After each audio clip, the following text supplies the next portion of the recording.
Let's look at an example of an explosion-proof switch operator that incorporates division markings.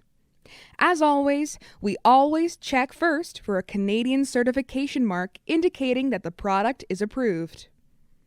This is indicated by the small c adjacent to the UL certification mark. The hazardous location markings on this device are highly abbreviated. The markings indicate the device is suitable for Class 1, 2, and Class 3 hazardous locations.